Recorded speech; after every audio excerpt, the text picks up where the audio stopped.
Sign up to Council's disaster and weather event warning system. Receive alerts about emergency news, severe weather events and other public safety alerts via SMS or email. Registering to the disaster messaging system is free.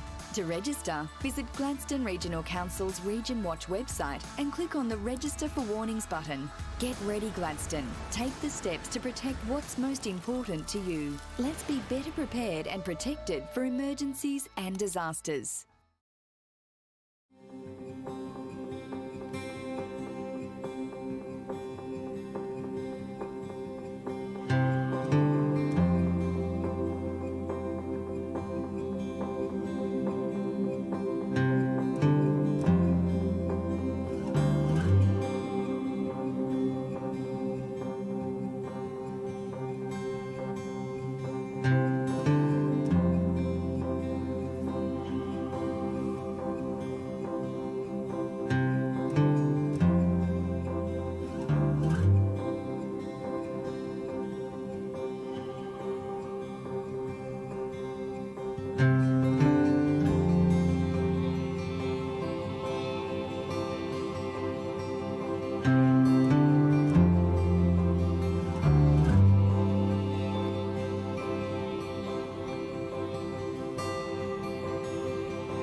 Gladstone Regional Council are committed to fostering a proud, involved and engaged community. The Gladstone Regional Council Community Investment Program provides financial support to local community initiatives, projects and events which promote community connections, regional enhancements, community celebrations and community education. For more information on the Community Investment Program, visit gladstone.qld.gov.au. Gladstone Regional Council. Connect, innovate, diversify.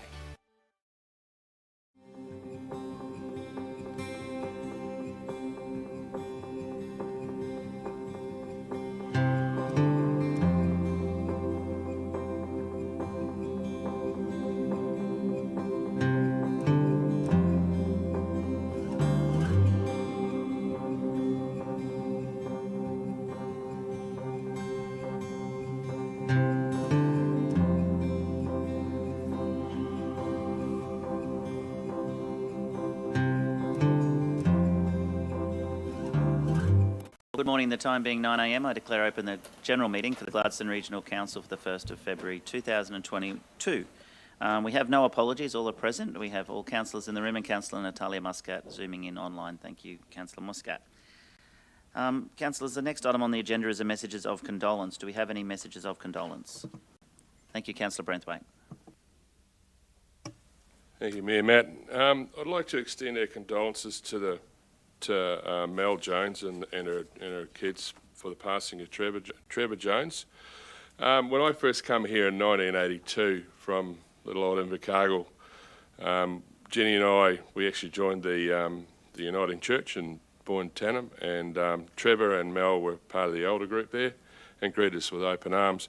But Trevor's role within this community, within the Calliope Shire, as an engineer and also as a town planner, helped shape the region for the way it is today. And the likes of Boyne and Tanham Sands, a massive growth through to the late 70s, through to the early 90s, and Trevor played a major role in that. And he was awfully nice bloke, and it's with sadness that we see his passing. And a couple of weeks ago, last week was all his friends said goodbye to him at a funeral. So condolences out to Mel and Nathan, Karen and Rob. Thank you. Thank you, Councillor Branthwaite. Is there any further messages of condolence? Councillor O'Grady. Thank you, Mr Mayor. Yeah, I'd just like to send my condolences and from Council as well to Joyce Dingle and family. Desi, on the passing of Des Dingle from Alarm Creek. So they were very instrumental, Des was, very instrumental in getting the Mount Larkham show up and running again when it had a bit of a closure back in the 50s. So, so it's sad to see him go, but Joyce is moving into Calliope, which is nice, and so she'll be surrounded by people that she loves. Thank you, Councillor O'Grady. Any further messages of condolence? I'll move to the next item on the agenda, which is prior notifications of conflicts of interest. Rowena, no recorded conflicts. So, councillors, just, of course, if you notice any conflicts, bring them up during the council meeting. The next item on the agenda is the Mayor's statement on current issues, and I'd like to focus this on Australia Day. And of course, on Australia Day, or Australia Day Eve, at the Gladstone Entertainment Convention Centre, we had our Australia Day Awards, and I'll go through those shortly. But the following day, on the 26th of January, we welcomed 115 new citizens to the Gladstone region and to Australia from 21 different countries. So congratulations, Aussies. Fantastic to be part of those ceremonies there at the Entertainment Centre, and also later in the morning, a function at the Boyne Tanham Community Centre as well, and then off to Millennium Esplanade for the Family Fun Day. And I hear the Family Fun Days right across the region were very well attended, with Turkey Beach and in the Boyne Valley as well. So well done to everyone who put on an Australia Day function. But our award winners were announced and live streamed, so thanks again to the team of the GECC for live streaming our Australia Day Awards for 2022. And our award winners were, for the Community Event and Initiative Award, was the 2021 Agnes Blues Roots and Rock Festival. Our community volunteer was Paul Aya Thompson. Tomo, well done. Our young sports person was Samara Littlemore. Our sports official was Timothy Fowler. The Arts and Cultural Award went to Chelsea Elvery. Our Young Citizen of the Year, our little champion, Aaron Aaron, well done, who was there on the night and helped me cut the cake. And then, of course, our Citizen of the Year, and I'm very glad to say that our Citizen of the Year for 2022 is Amber Rogers, but they're our Australia Day Awards from 2021. So well done, Amber, and all the work she's done in Agnes Water 1770 and in the DCTC and right across the region. She really is a champion. It's an honour to be able to announce Amber as our Citizen of the Year for Australia Day 2022. Thank you, councillors. That's the Mayor's statement on current issues. The next item on the agenda is G2.1, the confirmation of the general meeting minutes for the 21st of December 2021. That doesn't seem... That should be wrong. That's wrong. That's mine says 21st. I'm going to say we missed a whole meeting there. So the confirmation of the general meeting minutes for the 18th of January 2022 to be confirmed. Thank you, Councillor Churchill. Second, Councillor Trevor. Put the motion. All in favour? That's carried. Thanks for that. The next item on the agenda is the officers' reports. G3.1 is the Gladstone Region Youth Council Advisory Committee for 2022, and I'll hand over to the General Manager of Community Development and Events, Kylie Lee. Thank you, Kylie.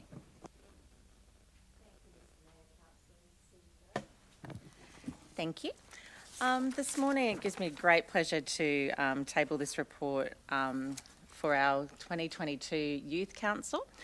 We had a great response through our expression of interest this year, attracting 12 nominees to the process. Unfortunately, one did withdraw in the interview stage. So we're proposing a wonderful, diverse group of young people. There's 11 members to the Youth Council this year, including several reappointments from the 2021 Youth Council, including the Young Citizen of the Year, Aaron Yeh. The members, if I can, just read them out to you. So Aaron Yeh, Romy Malig, Gypsy Cantwell, Jessica Toms, Emma Ralston, Jessie Z. Zhang, Chloe Sides, Michael Vardy, Taylor Bullen, Alexander Hill, and Stefani Samanu. Sorry, Stefani. In addition to endorsing the Youth Council, we're also seeking a change to the terms of reference to align that with the state definition for young people and also council's other standards and policies around young people. So that's just increasing the age to 25 to seek that alignment. The Youth Council have been fantastic. I think we're seeing some real growth in the council over the years, and they will continue to input into several initiatives within council. And we're hoping to, again, seek council's support for the young people as well during their scheduled meetings during 2022. I'll hand over to any questions or feedback. Thank you. Question, Councillor Cameron. Yes, thank you, Mr Mayor, and thanks for your report, and I'm happy to move that report. Just a couple of questions on it. There are 3 reappointments. Do we know, or do we ever do a survey as to why the other ones didn't reappoint?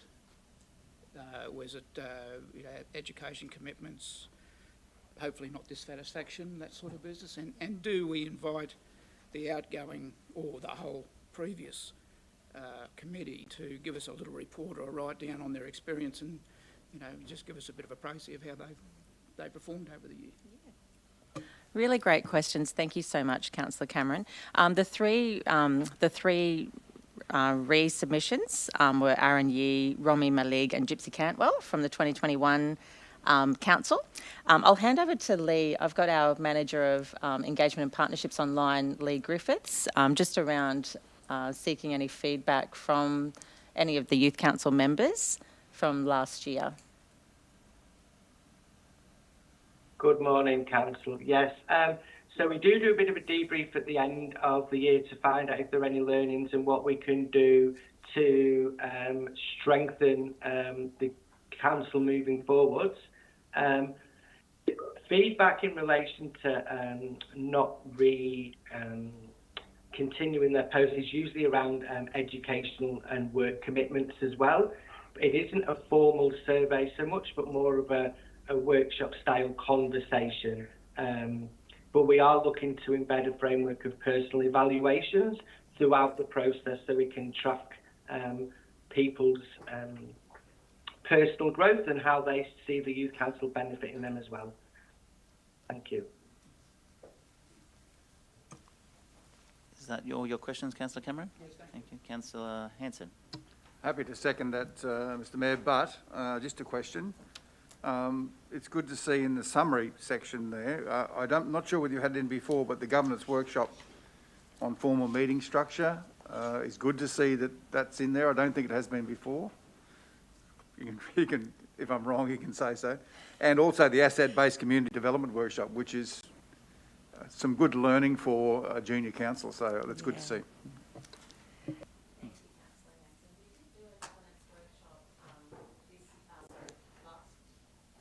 Sorry. Thank you, Councillor Hanson. We did do a governance workshop early last year as well. I think it's a really important part, particularly for the meeting conduct. And the ABCD Asset-Based Community Development Workshop is new, so that's something that I think is really valuable for our young people to be a part of. Thank you. Councillor Goodluck, question. Thank you, Mr Mayor. Thanks, Kylie. Great. Happy to support the report. It's a fantastic initiative, the Youth Council, and you get to see a lot of development with these young people and they get to experience quite a lot. I did just have one question. With the terms of reference being from 15 to 24 years old, why is it from 15? Is that, it says there that aligns with Queensland Government's youth strategy and other things. Is that an intentional thing? Because I have spoken to some quite capable young people that weren't quite 15 that were showing interest in being a part of or nominating to be a part of the Youth Council in previous years, and they're obviously not eligible because of that criteria. Can you explain that to me? It's simply just in alignment with the state government's definition of young people. However, I think if you do have any feedback from younger citizens, please encourage them to push that through the existing youth council, and really encourage them, I guess, to get on board when they are eligible. I'll just hand over to Lee in case he has any other feedback to add to that question. Lee? Yep, so it purely is, you're right, Callie, to align to the state's definition of a young person and to create that alignment. There is an amendment in the terms around including young people if they're turning 15 within the first 6 months of the youth council term. But any feedback from young people around what they'd like to see, I'm sure the youth council would love to see, because it's all about community voice. So I'd just like to echo them comments, Kylie. Is there a, sorry, thanks, Lee. Is there a link on our website somewhere where people can give that feedback to the youth council? Or do the youth councillors have their, youth council reps have their details there, or how does that work? There's two areas. So there is a link on our website, but I do believe our team and engagement partnerships have established a little portal on our conversations platform, our engagement platform, and that would be a really, that would be the most appropriate place to put that online feedback through. Yeah. Yeah. All right, thank you. Further questions, councillors? Kylie and Lee? Kylie Lee. Further to what Councillor Goodluck was saying, there was a student from Trinity that I thought might not have made the age category, but was a very good candidate as well. Do you know if they end up making it in terms of how old they were? Lee, I'll probably need you to handle this one for me, sorry. I sent through a name after the awards night at Trinity College. There was a young person, might have been turning 15 this year, so they may qualify. I'm not sure if it's on the list. Just bear with me a moment. Do you know the name of the person? I'm not too sure. No, sorry, I can follow that up. But there's a good list there, and if they're 14 and they don't make it, that's all. There's ways to work with the youth council. I thought maybe they might have been turning 15 this year. But yeah, was well, certainly would welcome a conversation so we see how we can link them in some way if they've got a passion and an interest, for sure. Excellent. Thanks. Councillor Grady. Thank you. Thank you, Mr Mayor. I was just wondering, we select new people every year, whether we could do some sort of mentorship sort of in the last term. So, somebody that might be 14 and want to take on that role, they can start coming in, sort of get an introductory to the meetings, and just to say, this is what it's about. Once they're there, they might be more interested. It's a great idea, Councillor Grady. We'll integrate that into this year's program. There is another exciting thing that we are doing this year, which is a youth summit, and that could be a wonderful opportunity to actually integrate a mentor program into that. So yeah, thank you for that. It's really good. Okay, no further question. I have a mover in Councillor Cameron and second in Councillor Hanson. Put the motion. All in favour? Thank you. Officer's recommendation be adopted. The next item on the agenda is G3.2. Thank you, Kylie. Specialised supplier, and I'll hand over to the General Manager of Finance, Governance and Risk, Mark Holmes. Thank you, Mark.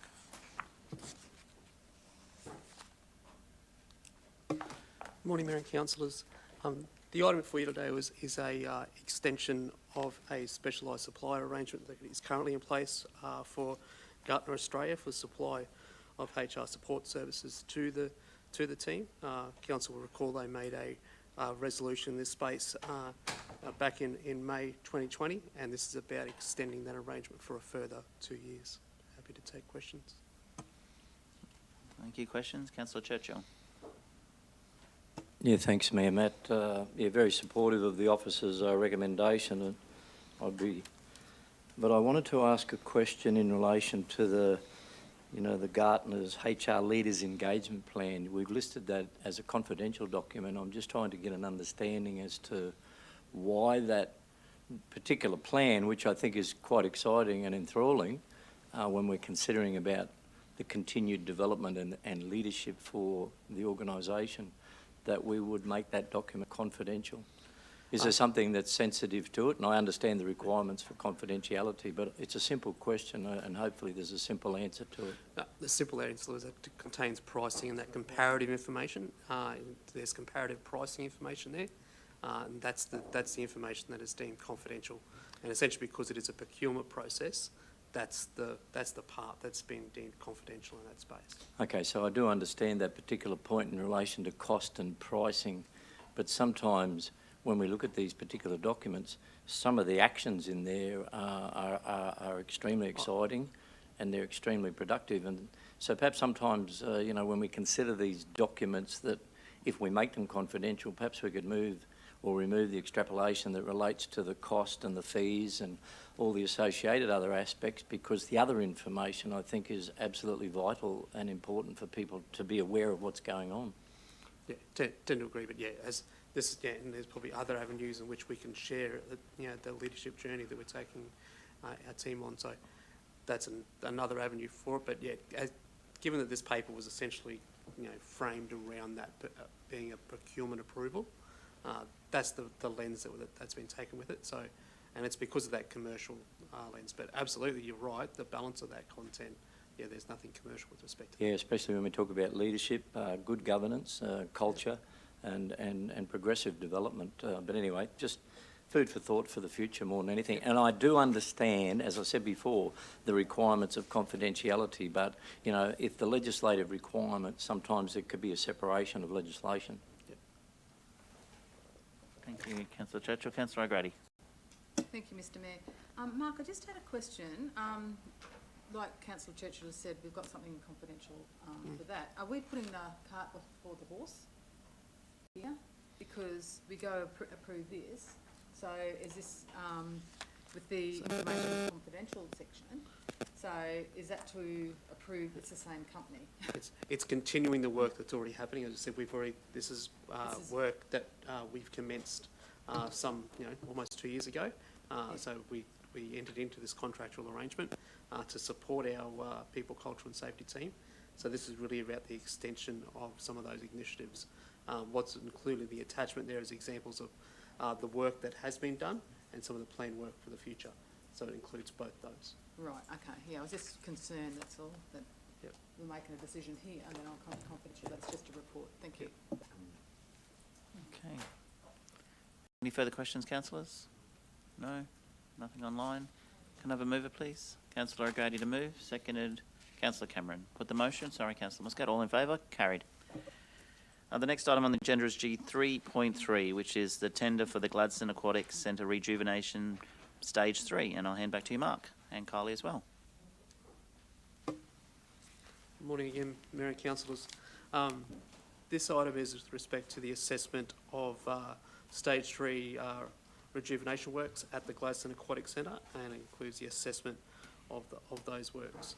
I've got the General Manager of Community Development Events who could probably take you through the works that have been proposed and also the assessment of the tender. Thank you, Mark. Thanks, Mayor and Council.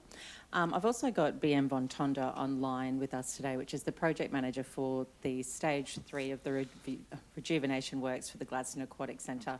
This particular phase includes the heating system, which is on the roof of the 25-metre infrastructure, repairs to the actual physical structure itself, the necessary retiling of the 25-metre pool. It is an aged asset, so we really do need to retile that one.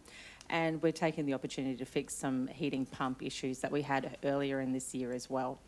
The works will require a closure of the 25-metre facility to actually undertake the works, and Young's, who is the actual tenderer that is proposed, has actually provided a schedule that is 3 weeks earlier than the original scope. So I think with this particular asset, it is incredibly popular for the community, so it's important that we can return it back to the community ASAP. We have explored many options to ensure that we can provide a heating opportunity for the 50-metre pool. So we are using the heating infrastructure from the 25-metre pool and repurposing that for the 50-metre pool. we'll get to about a 28 degree temperature within the 50-metre pool. We're also putting in a hoist and a ramp so that we can continue to service the rehabilitation works that happen in the 25-metre pool, and we will be covering the 50-metre pool. We're expecting about a 6-week period where the pool, we won't be able to host learn to swim programs for 6 weeks. Those programs will require a heat of about 34 degrees. We can only get to 28. So we are working with the community on how we manage that brief interruption to service. But I'm happy to answer any questions councillors may have, and I have BM online as well for any deeper questions that we need to answer. Thank you. Okay, I've got Councillor Branthwaite, Councillor Goodlock, and probably some more. So Councillor Branthwaite first. Thanks, Mayor Matt. Thanks very much, Kylie, for that report. Couple of things you mentioned in there. You're going to cover the pool, or you put a blanket over top of the... Is that what you're talking about? There's two, actually. There's a marquee structure that will go over the 50-metre pool, and we'll also be using pool blankets to try and maintain heat. All right. So when do they expect this sort of thing to commence? And obviously, you're saying 3 weeks shorter of what the anticipation was, but how long were you actually talking? The dates here from BM, so it's February the 28th is the day that we kick off, and through to March the 24th. Oh, wow. Oh, there's... Sorry, May the 24th. Yeah, I was I think say. BM probably had a hard say, time. Sorry, BM. They're pretty... We'll keep employing them. Oh dear, I was like... Yeah, oh, very good. Oh, okay. All right, no, thanks for that. Councillor Branthwaite, Councillor Goodluck. Thanks, Kylie. The disability access to the 50-metre pool, we have plans in place still then to enable access to that pool whilst the 25-metre one's getting the work done? Absolutely. So I'm really excited. We are actually putting in a hoist and a ramp, so we'll be able to actually improve access to that 50-metre pool longer term as well. And will that be a temporary thing or a permanent? That's a permanent. I'll just confirm that with BM.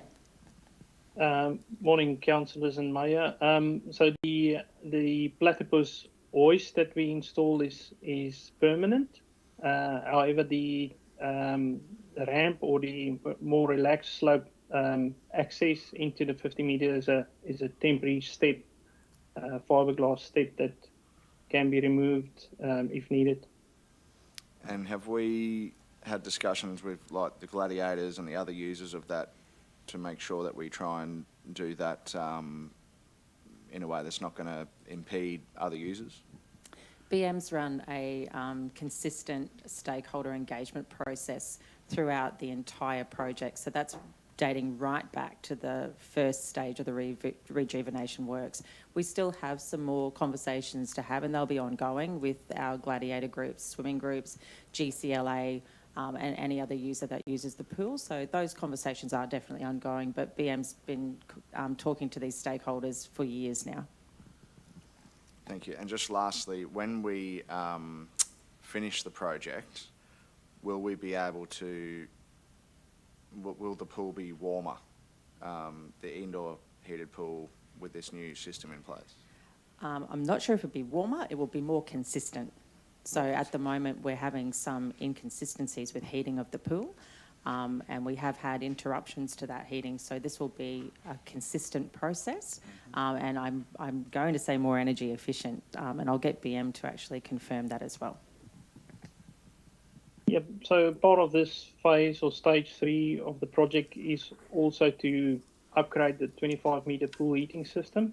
And obviously there's better products on the market currently than the one that's currently installed there, so more energy efficient, and as Kylie mentioned, this more effective system to maintain pool water temperature. And what's the life of this one that we're going to put on it before we should expect to see maintenance requirements and issues? I need your engineering mind for this one. Sorry, BM. Thank you. So for any mechanical equipment, normally the life expectancy is between 10 and 15 years. On structural repair work that we're doing currently, we've specified a 20-year life expectancy on the building works. Thank you. In addition to that, there is a comprehensive maintenance schedule that will be provided as well. So that's an ongoing maintenance program. Thank you. Councillor Churchill, then Councillor O'Grady. Yeah, thanks, Mayor Matt. Happy to support or move the officer's recommendation, but my question is that, is this the last and final stage? The question I'm being asked by users and many people in understanding this process is that this is stage 3. Might be the last stage if I've got anything to do with it. We need a hydrotherapy pool. Okay, so, Yeah. so without taking away Councillor Rick's questions perhaps, is that how many stages are there? We're dealing with stage 3, and I'm happy to support the and move the officer's recommendation, but or is this a rolling stage? No, I'll let Councillor. I'm sorry. Well, Councillor Lee. I'd like to just get an understanding, because the questions that are being asked by the users and the people, what more is going to happen in the planned future as part of the capital works, or as has been known, the rejuvenation of the Gladstone Aquatic Centre? Thanks, Councillor Churchill. I will refer to BM for this one as well, but in 2019, Council commissioned a condition report, a condition assessment on the Gladstone Aquatic Centre. What we're doing with these rejuvenation phases is addressing the condition assessment and the requirements within that assessment. I believe there are still works to occur on the grandstand, and there is probably a heating opportunity for the 50-metre pool. If we address the grandstand design correctly, we could potentially put a solar heating system through that. I'll refer to BM and potentially Mark Francis around future stages. Thank you, Councillor. So we are currently in stage 3, which we believe is the last stage. The first 2 and stage 3 is phase funded. The first one was funded by the Works for Queensland funding program, the second one from Local Roads and Infrastructure funding program, and now we're back on stage 3 funded by Works for Queensland again. So work has been identified previously through input from the asset team. The remaining works as part of identified works as part of stage 3 is the retiling of the 50-metre pool, and as Kylie mentioned, there's some upgrades on the grandstand structure. That brings stage 3 to an end. However, there is opportunity, as Kylie mentioned, that that program might be extended depending on availability of funding. Thank you. Yeah, does that answer your question, Councillor Churchill? Well, no, not really. I mean, or is it just an ongoing? I can answer. Yeah, we've got funding for. Thank you, Mayor. We've got funding for those 3 stages. Okay. And so the funding we've through the different funding programs, and I will throw to Mark shortly, will cover those 3 stages. But for our community, we need other things like a hydrotherapy pool. So they're going to have to come at stage 4, but there's no plan for when a stage 4 will start at this point in time. But Mark might be able to add to that. Yes, just really reiterating what everybody else has said, that the work that was carried out in these 3 phases were identified through a series of condition assessments on the assets, which identified what was required for renewal, essentially providing like-for-like service in terms of the asset and its availability to the community. What we're doing is extending the useful life of the current asset. Adding something to it would be more than a renewal, it would be an upgrade to that, and we have in place other asset planning pieces of work to do that, including asset growth plans, which will be undertaken with community development events involving community engagement, and that will be undertaken in the coming years, and that will inform future work at the place. But as it looks just now, We have identified works from the condition assessments, which we've worked through, and I'd say we're probably about 85 to 90% complete. There's the opportunity, if we receive funding, to knock off the last few on that list. But generally, there's once it's complete, there's no current plans to continue that renewal on a rolling basis. Yeah, no, thank you for that. Thanks, Matt, because I'm quite satisfied, as we would all know, that that's the final stage for the rejuvenation, and then we can start to talk about, as you mentioned, community engagement, upgrade, enhancement, whatever the new items may be for the future. Right, thank you. Hydrotherapy pool. Councillor O'Grady. Thank you, Mr Mayor. Just a few questions. Now, you're talking about the temperature before, so the regulated temperature is going to be 34, is that correct, once this process is over? The temperature of 34 is what Bluefit, so Bluefit is Council's operator of the Gladstone Aquatic Centre. They require a temperature of 34 for their Learn to Swim programs. Right, so that meets Australian standards?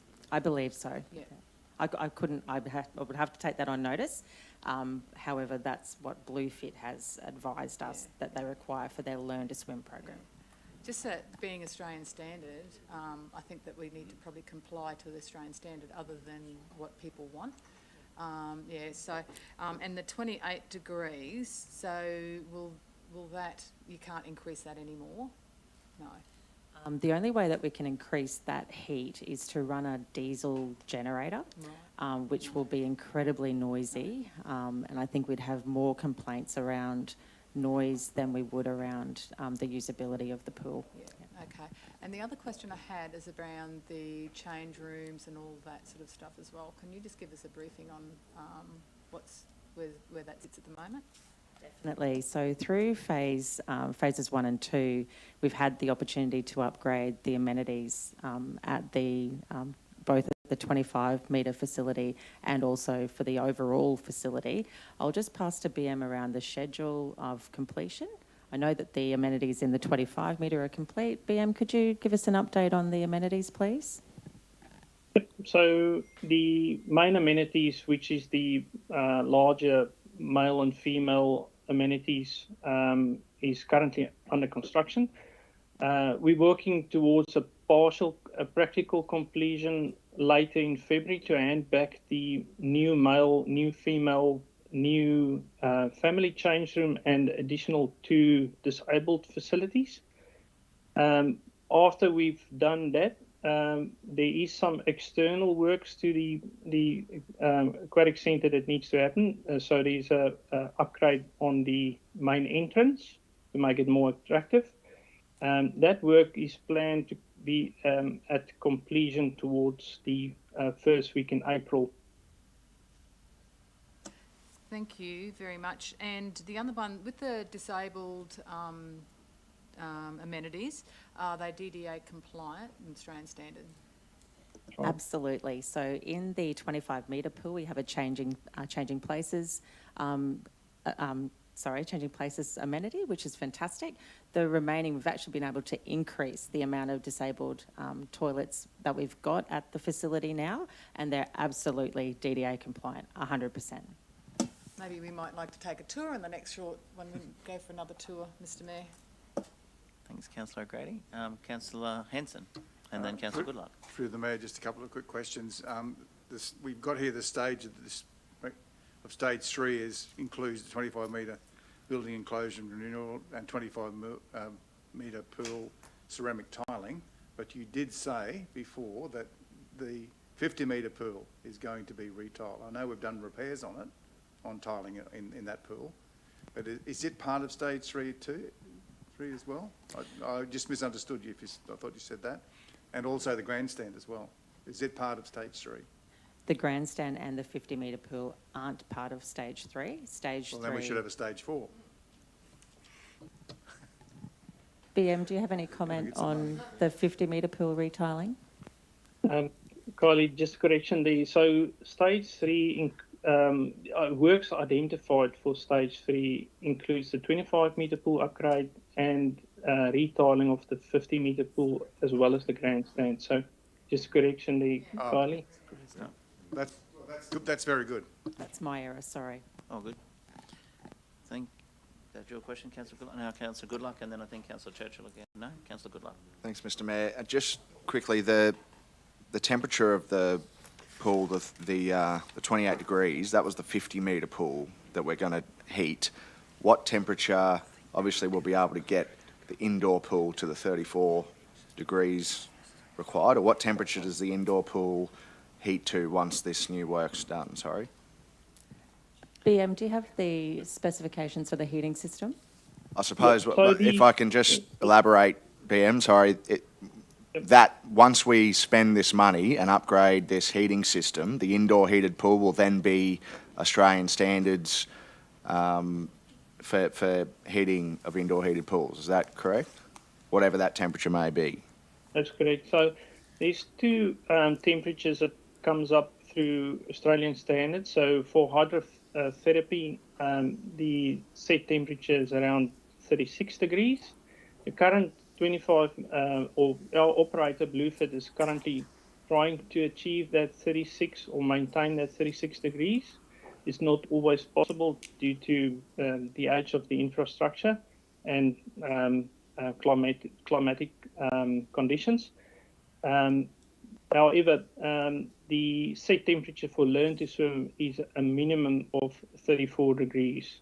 So the pool's currently, or Bluefit's trying to operate between those parameters. The new system obviously will be able to achieve those set temperatures. Thank you. Any further questions? Councillor Churchill? Yep, I've got Councillor Churchill as a mover. Before I get a seconder. So obviously to get to hydrotherapy you need to be 36 and above, or is it at a firm 36 degrees constantly? And that was obviously the easiest way to achieve that is to build a new facility next to the Sister Kenny Memorial. Yeah, and there's room on site, and none of this works impedes the ability to build a specific hydrotherapy facility next to the indoor heated pool. No. Good news. There's available land to do that, mate. So and this last round's been funded by Works for Queensland, is that correct? We're at stage 3? That's correct, yep. Okay. Works for Queensland. Thanks, Glenn Butcher. That might be a round 4 for a hydrotherapy pool. But anyway, councillors, I have a mover in Councillor Churchill, second in Councillor Hanson. Any further questions? Put the motion, all in favour? It's carried. The next item, and thank you, Kylie, and thank you, BM. Next item on the agenda is our drafts external grants policy, a draft external grants policy. Thank you. I hand back to the General Manager of Finance, Governance, Risk, Mark Holmes, and Carly Quinn is assisting. Thank you, Carly. Thank you, Mr. Mayor. This item is to consider for your consideration an external grants policy. So it's a new policy. It's a policy that we haven't had in place previously, but it really is around providing that guidance to council officers and also to the community as to how council will prioritise its application of organisational effort and prioritisation for when we go to the market for external grants. So it's an important funding source for us, and also got Carly Quinn with us, our General Manager of Strategy Transformation, who looks after our strategic grants unit. Questions, councillors? Thank you, Councillor Hanson. Mr. Mayor, I think it's very good because we need to follow the process we've set up. You know, there's going to be the time when political aspirations are going to come over the top, I guess, and that says that there. So, yeah, good policy. Happy to move. Okay, that was very quick. I thought I had a bunch of questions, but we'll see. Move Councillor Hanson, second and Councillor Branthwaite. I'll just leave that rest for a second. Any councillors have questions? Everyone's happy with this policy? All right, just remember when the time comes and as the boardroom decides that they might want something else. I did mention political Are aspirations will figure in Are you this identifying sometime. something, Mayor Matt, here at this stage that perhaps we should be aware of? No, nothing at all. Thank you. I've got a mover and a seconder with the motion. All in favour? Motion's carried. Oh, thank you. Thank you, Mark. Thank you, Carly. We'll move to item G 3.35, which is the 2021-2022 operational plan for quarter 2. And I will hand back to Carly Quinn, our General Manager of Strategy and Transformation. Thank you, Carly. Good morning. Thank you, councillors. Good morning, everyone watching online. Oh, that's probably better, isn't it? Good morning, everyone. So today we're reporting on quarter 2 of the 2021-22 operational plan, which is the October to December quarter from last year. Before I start my quick commentary, we do have a short video to share. It's only 60 seconds, and it's part of our continuous improvement on how we share the stories of Council's success and challenges with the community. Sorry? It only goes for 60 seconds. Apparently, yes, it is. So, all going well, I should...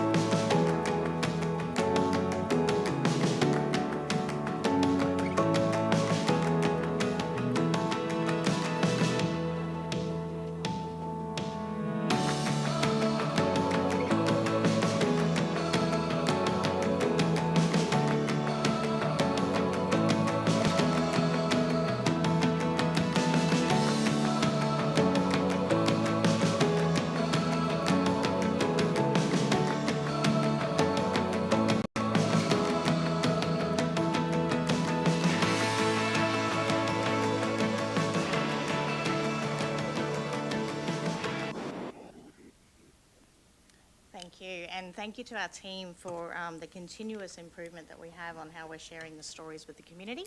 That video and more information on the operational plan will be published later today on our socials, providing endorsement today.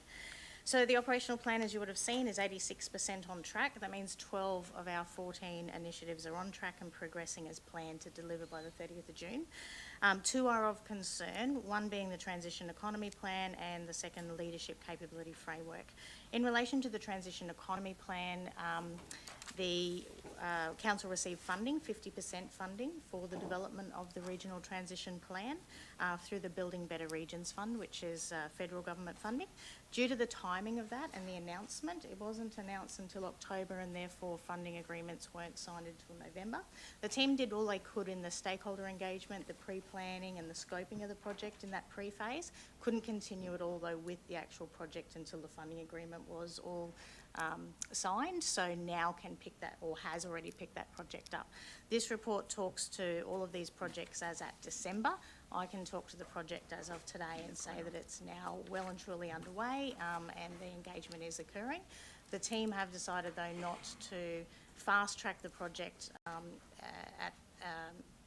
in lieu of the internal and external engagement that needs to happen to make sure that this is a solid project, and therefore are projecting a new timeline of August 2022. So that's what's of concern. Still will deliver the entire scope of the project as intended, with strong engagement, internal and external, on this really important regional project, but not completed by 30th of June, now anticipated by August 2022. The other is our leadership capability framework, and again reported as of concern as of December, mainly due to engagement. It needed a lot of internal engagement to get to the next phase, and there was a lot of activity happening right across the business. It was decided to ensure that it landed well and that we did get the right input from our internal stakeholders, that some of that engagement would be spread out a little longer than anticipated in the project planning. Again, that's as of December. Speaking as of today, the project is back on track and will be delivered by the 30th of June, so they have been able to reset their planning and make sure that that engagement occurs, and all deliverables for that project will be delivered by the 30th of June. So at this stage, what we're suggesting is that one won't be delivered by the 30th of June, Regional Transition Plan will be delivered by August, all other projects will be delivered by the 30th of June.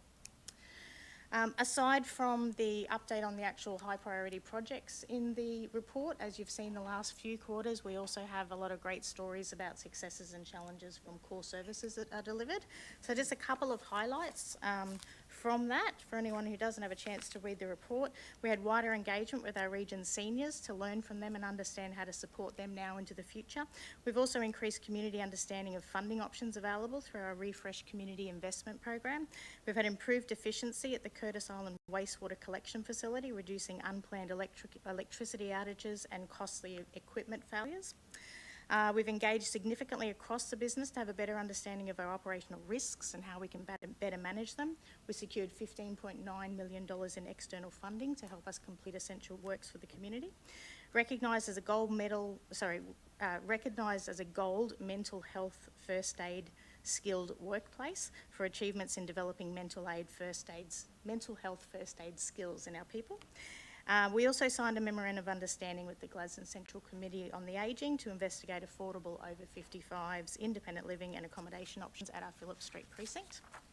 And some interesting data that's in the report. There was over 8,000 visits to our conversations platform, over 1,100 page views of Grant Guru, which is the grant finder support program that we have online for local community and local business. Over 54,000 visitors in our region's libraries, over 52,000 visits to our region's landfill and transfer stations. 434 potholes were repaired and just under 199 road signs replaced or maintained. 712 trees planted. And internally, to improve our governance, we completed 12 corporate standards.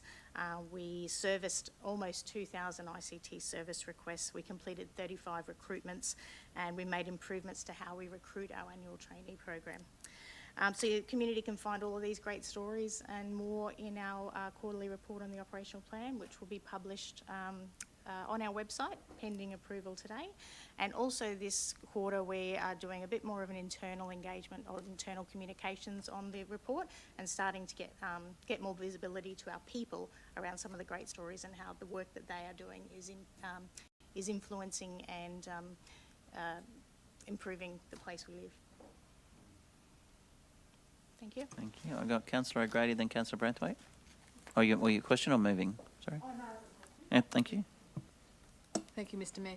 Just Kylie, just a question. Our community engagement specialist has moved to Brisbane, but I was just wondering, is that going to affect the engagement at the end of 30th of June by not having that person, or have we re-engaged somebody for that position? I'll pass to Kylie Lee to answer that one. Thank you, Councillor O'Grady. Losing our community development specialist definitely has put a slight impact. The team is actually covering for that though. So Council has another community engagement officer who is taking on some of that work, and Lee Griffiths, our Manager of Engagement and Partnership, is providing that top level support as well. We're recruiting for that role. Interviews are next week. Oh, great, thank you. So there's some people around that want to come and work for us and actually cover that role. We've got a really great pool of candidates, so I'm really looking forward and really exciting to introduce you to our new specialist in the coming weeks. Oh, great. Thank you very much. Thank you, Councillor Brathwaite. Thank you, Mr. Mayor. Just on page 18 of the report, I've scribbled all over this because I wasn't clear on, actually, from me personally, I didn't understand what we're actually doing here. The leadership capability framework, you went into great depths to explain the reasons why it was only 10% and obviously coloured the way it was. But what do we actually deliver there? I know it said the initiative is to implement newly developed leadership capability framework. So what does that involve?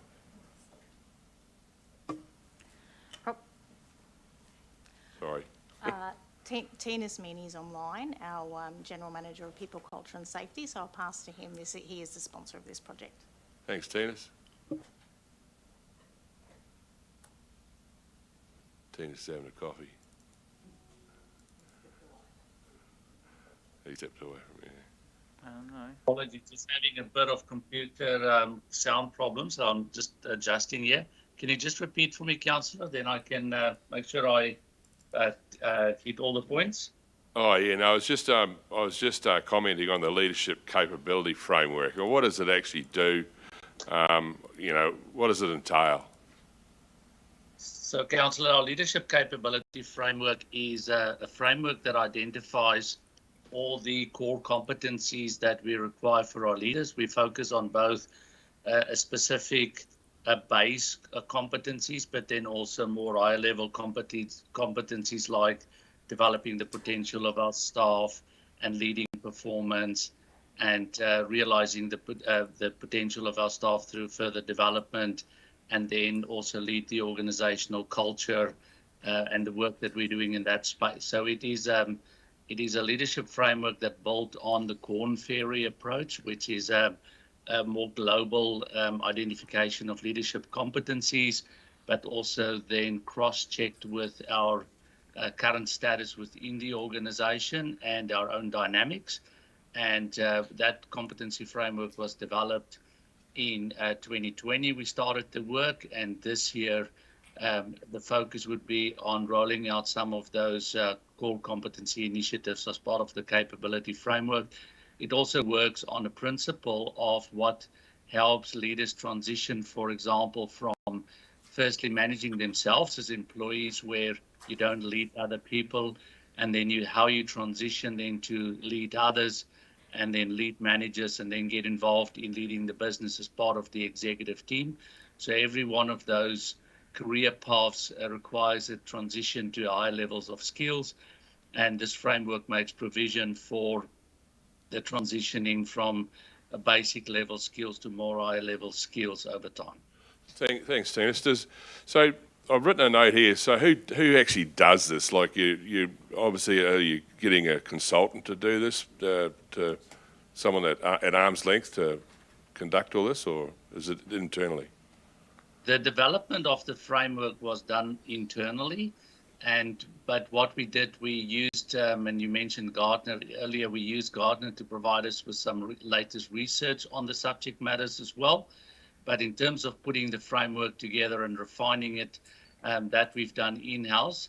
As it relates to the rollout of these, we will involve various stakeholders. We do have a panel of learning and development providers through procurement, and that panel's up for review, and we will also look at that then.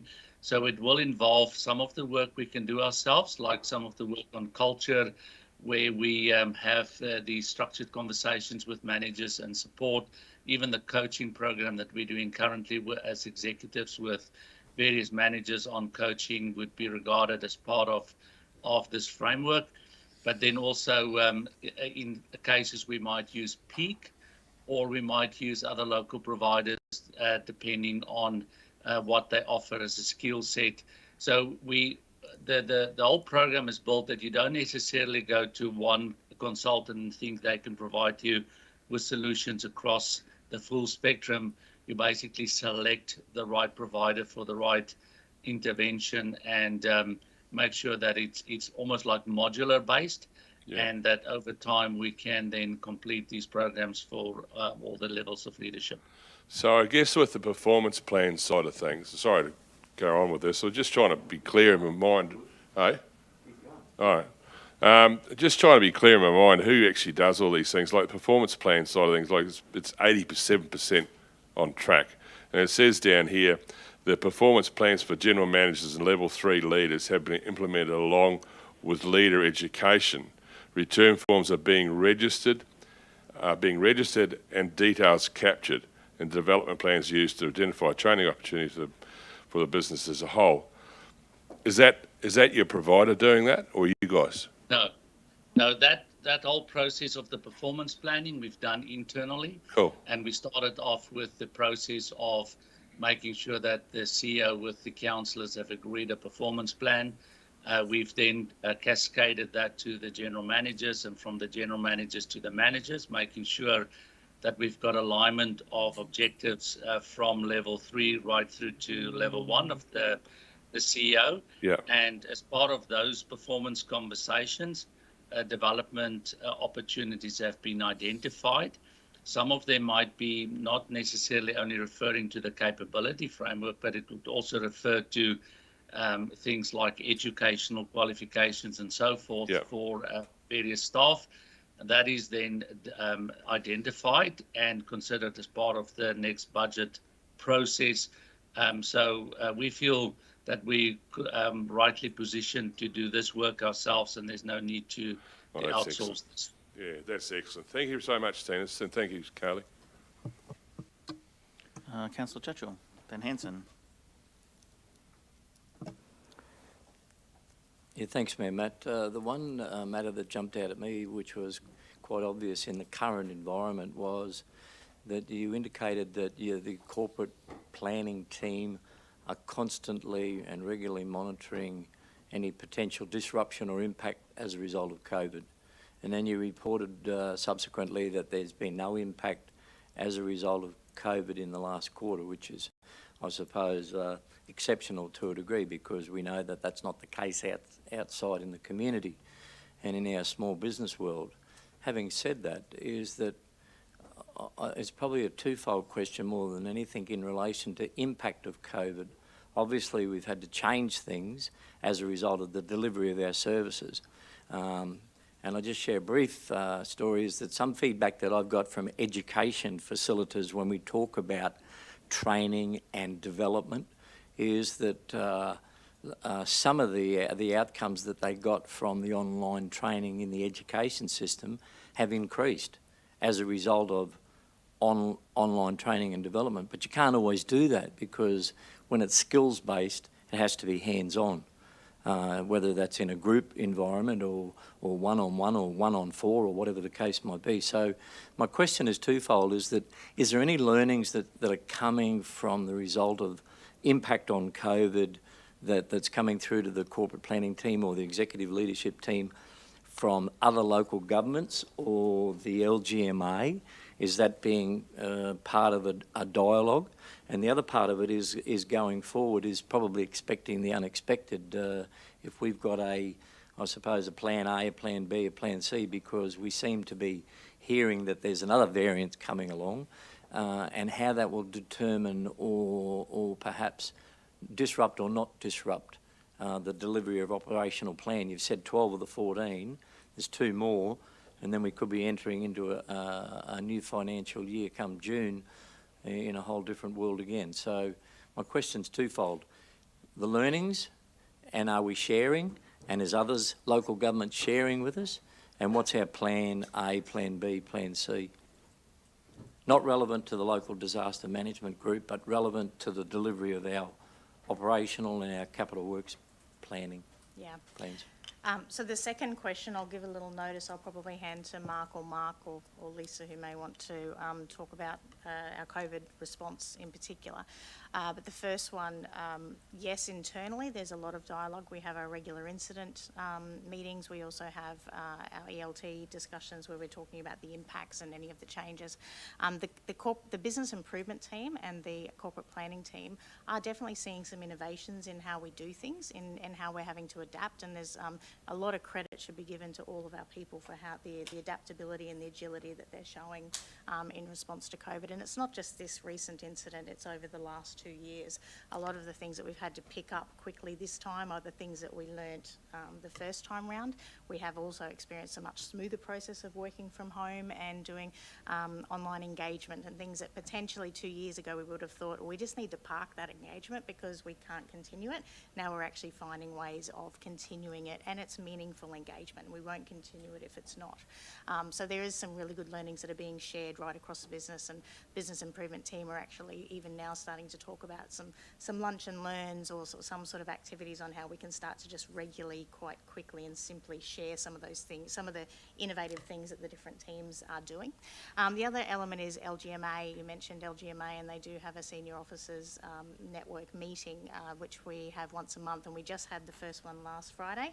And they did a call out for topics to be covered this year, and I personally spoke about the need to have a continuous conversation about COVID and the learnings from COVID, and make sure that we're sharing each of the council's responses. Lisa might want to talk about the Gold Coast or some of the other ones, but some of the other learnings that she's got through her CEO network as well. Thank you. That's right, Mr. Chair. Just to add on to that, I was on a teleconference on our Teams meeting on Friday with CEOs across the state through LGMA again, and COVID is always a conversation piece, so there's lots of interesting conversations. I did learn that Gold Coast Council are consulting at the moment with their people about mandatory vaccination, so it's interesting to share where other people are focusing their effort and how they're responding. So there are lots of opportunities. There's also the CQ Rock CEOs. We have a teleconference once a month as well, so there's lots of opportunities for learning and sharing. I just did want to quickly add, last week when we look at impact of COVID on capital, we are starting to see some impacts now, and that'll be shared with you with your next capital report. But the example was a capital project that we have on the go. I was asked to approve separating parts of that project for procurement because of lead times with a component that, regardless of whoever gets the tender, we need to get some precast work done. So that's an example of where our team is working really well at being adaptable and agile and trying to pivot where we need to be able to deliver our programs. But we are starting to see some of those supply chain impacts now, and we'll share some more when we deliver the capital program report. And in response to the operational plan items, this report is as at December quarter. So we're probably in a little bit more of a state of norm in relation to COVID at that point. However, over the Christmas period in January is obviously where the work from home has come in. We're really interested to see when we talk with our project leads in the next month as to what impacts that may or may not have had. But it's definitely one of the key questions that the corporate planner team are asking our project leads so that we can be really proactive and see what do we have to do if there is anything we have to do to keep these projects on track. Thank you, Councillor Henson. Mr Mayor, thank you. Councillor Branthwaite, you made some very good points, and my congratulations when it says here performance plans for general managers, performance evaluation for general managers, and level 3 leaders have been implemented. A few of us have been banging on about this for many, many years, so it's very, very good to see that it's in place and hopefully implemented this financial year. Tinas, is that correct? That is correct, Councillor. So we, as a part of our rollout, we started a little bit late, but we took into account what we have to achieve this year. So part of the plans included a little bit of the work that has happened in the first quarter of the year, but by the end of December, all the general managers were completed and the managers are also now done, bar a few that were on leave that we're closing the loops on. And that process will now, we will then pull back the old process and start it earlier. So the planning is that the process for the CEO's performance plan for 2022-3 would start earlier. And the ultimate objective is that come 1st July, that we have these plans in place at least for the first 3 levels of the organisation every year so that we have maximum opportunity to focus on delivery. And we will then establish that sequence into our business planning process as well, and hopefully going forward make that part of our culture. Thank you, Tinas. Any further questions, councillors? I just want to say that on the last, no, second last page, really the last page of writing, on page 19, it refers to our apprentices and trainees. And we have 24 apprentices and trainees starting on Monday. So it's in addition to the ones we put on the last couple of years. Fantastic to see the learnings from previous years, and can't wait to welcome those 24 new trainees and apprentices on Monday. So well done, team. That's fantastic, Mr Mayor, but work experience too hopefully will be part of the conversation as well in the new year as well. Absolutely. It always is, but yeah, we need to see more of that if we can. Absolutely, and our partnership with Equip, make sure we have some, as many possible work experience students here as well. Do I have any further questions? A mover? Do you have a question on moving? Moving, Councillor Goodluck, seconded Councillor Muscat, I believe. Unless you had a question, Councillor Muscat, are you seconding? I'm happy to second, but I also wanted to say once again that just thank the media and communications team, because the way in which we're presenting these reports now is improved a lot, and I think it's quite useful for the community to see this, and I encourage everyone to read it, not just to watch the video, but to read the report, which is very good. Thank you. Thank you. Moved, Councillor Goodluck, seconded Councillor Muscat. No further questions? Put the motion. All in favour? That's carried. Thank you, team. Thank you, Tinas. Thank you, Carly. We have no deputations today. We do have a deputation next council meeting, I believe. We have no written council reports. Is there any verbal council reports? No urgent business, no notice of motion, and there's no confidential items today. So I declare the meeting closed at 10 a.m. Thank you.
you.